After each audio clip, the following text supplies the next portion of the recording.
And big beers I tend to put in these sort of glasses anyway, so you can sort of sit and savour them. I've washed that glass, but clearly I haven't done a great job. Slightly, very slightly sort of off-white head, like a sort of, almost like a, I don't know, like a rusty brown colour. Maybe like a watered down sort of gravy note. You can see the light coming through the glass anyway. Let's give it a nose. Straight away, that style, I'll just get memories straight flooding back from this style. I know exactly what it is, because the thing is, I keep banging on about my stroke and stuff like that when people talk to me, but I have to explain myself, because sometimes people don't realise that it had a pretty major effect on my mental health, and I forgot a lot of things, like descriptives, and even about beers that I've tried in the past. So, but like just sniffing that beer just like gave me an instant sort of like, you know, brainwash. Well, brainwash, that's probably the wrong word. Almost like sort of brought me back to that style again, which is the German Doppelbock, which is, it's just the first thing, that the smell that just made me remember it was the candy sweetness which you get from a good Doppelbock. Yeah, lovely sort of clean, sort of malty, sweet biscuity caramel notes. It smells so clean as well. Right, I'm just going to go for it. Cheers, guys.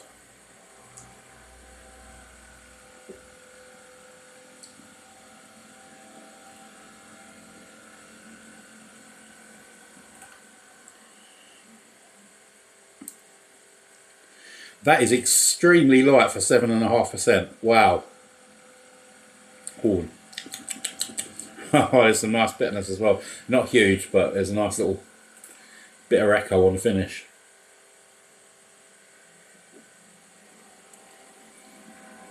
Wow, that is scary.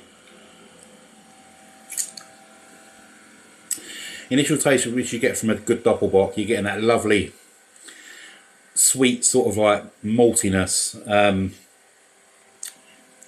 nice bitterness as well, sort of rolling around. Very clean, very crisp, really light as well. It doesn't taste like a 7.5% beer at all. It tastes like maybe like a 4.5%, maybe 5%. It tastes like something you could session the arse off, but obviously it wouldn't be a good idea unless you got like a couple of weeks off work or something. I don't know, but oh yeah, that is really, really nice. But even though it's got that nice sort of quaffable sessionability about it, pardon me, nice burp as well. I do like explaining the burps as well, because burps is another thing. It warms up where you drunk the beer, warms up in your throat and comes back out. So you get, sometimes you get different flavours and different. Terry Kay taught me that. He said, you know, when you have a burp, make sure you really get into that burp and everything that comes out, because it just gives you new flavours and new perspectives and stuff like that. And yeah, just like bigger sweet sweet notes, almost like a caramel sort of toffee. Oh yeah.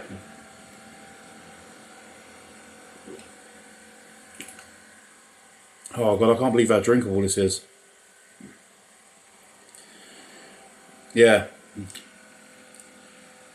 It's hard for me to compare it because it's been such a long time since I've had a Doppelbock, but as a beer on its own, you know, regardless of style and everything else, it's a beautiful tasting beer. It really, really is. And I know it probably sounds a bit, oh yeah, you're just fucking waffling because, you know, these beers were sent to you. Not at all. Anyone who tries this beer, I'd prefer you to come back after you've tried the beer and tell me exactly what you thought of it. And I bet you any money you say exactly the same as me. Because anyone with half a brain cell would know that is a great beer. Beautiful. Just really, really nice. A great example of the style. And I need to try more German beers. I think I will over the summer. I think I'll revisit Germany because it's been a while. But yeah, Regenerator, Dopplebock, 7.5%, 9 out of 10. Great, great, great beer.